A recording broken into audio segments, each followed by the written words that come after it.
I apologize, guys. I'm busy, and there will not be a cool video this week.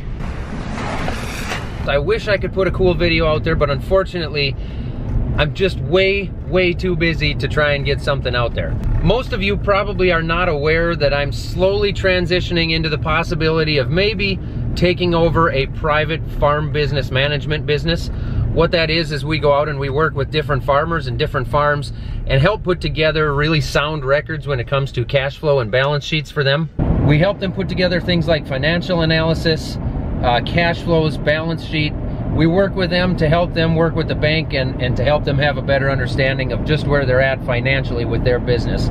This is something I've been working with for 12 to 13 years, but I only recently in the last year or two have actually got into the point where I'm actually working with customers and kind of trying to really get into the business side of things, where before I was just a customer trying to help myself become better at managing my own farm.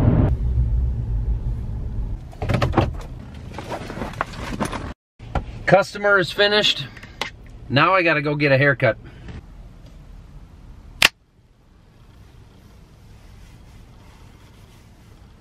All better.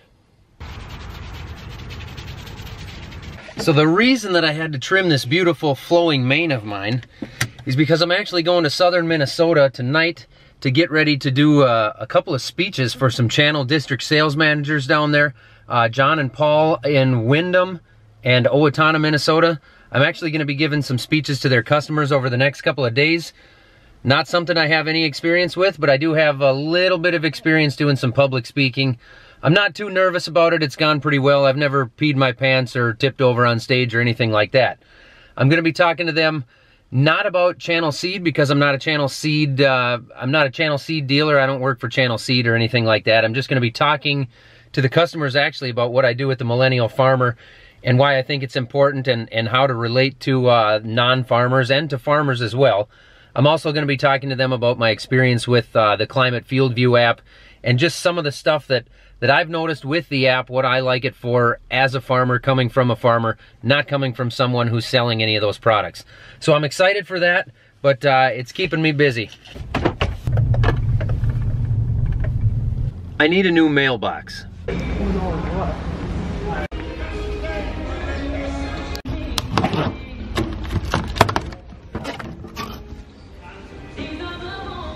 Too big.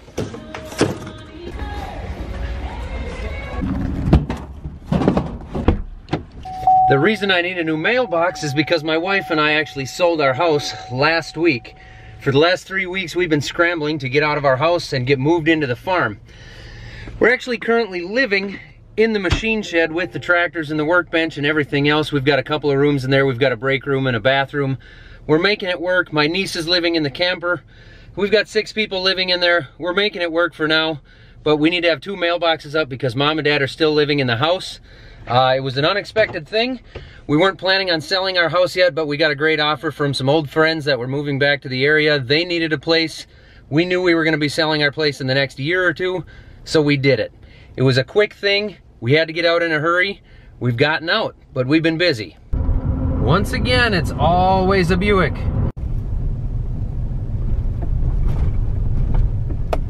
On top of moving out of our house, working with the farm business management business, trying to get about 85 loads of corn hauled down to the ethanol plant this month, I've also been working on fertilizer pricing for this fall.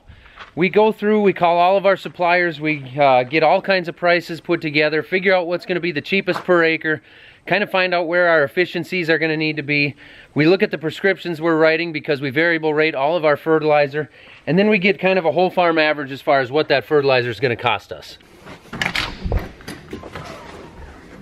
It's comfortable, but it's a little bit claustrophobic with all the kids. To me, this whole fertilizer thing is a perfect example of the fact that we cannot afford to drench our fields in synthetic, awful fertilizers and pesticides.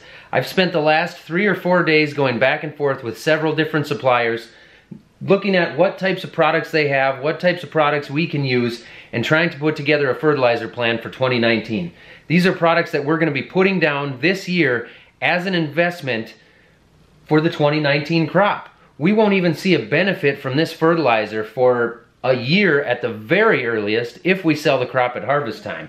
We can't afford to use more than what we need to have on the field, but if we don't use enough, we aren't going to get any yield. That's why this is such important work for us. We need to have a plan together to know exactly what we're going to apply and exactly what it's going to cost us. What are you doing in here? Hey, you live outside. Now I have to get to work. I have a speech to write. I'm giving a speech at 8 o'clock tomorrow morning. It's now 2 o'clock in the afternoon, and I'm already going to start working on it. That's called planning ahead, guys. Speech written and practiced. A solid 15 hours ahead of time. Now I gotta get to packing because I'm gonna be gone for 4 days. I'm gonna be gone for 2 days in southern Minnesota giving these speeches, and then from there I'm driving from Owatonna, Minnesota to Grand Forks, North Dakota. It's gonna be about a 6-hour drive, but we got some big modified races going on there Friday and Saturday. So I'm gonna be wheeling the race car for a couple of days at the John Seitz Memorial. I'm gonna meet car owner Corey and some other good dudes up there, and we're gonna have a lot of fun. And I'm not gonna be home until Sunday afternoon when the Vikings are playing the 49ers.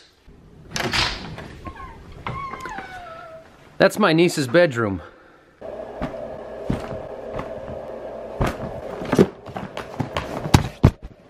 You know, I was planning on taking off tonight and heading halfway down there and maybe stopping at Hefty's. It sounds like Brian Hefty's gonna be at our local Hefty store, and he's gonna be talking about some of the agronomic issues they're seeing right now. But it's such a nice night, and I'm not gonna see my kids for 4 days, so I decided this was a better idea. Are you having fun, Isla?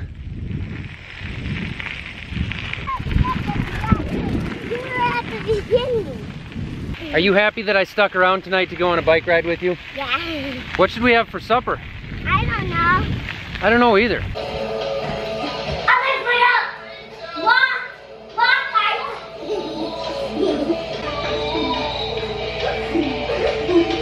So this is the reason that I'm not going to have any more videos this week. I apologize, unless I would catch up with you guys while we're at the racetrack in Grand Forks.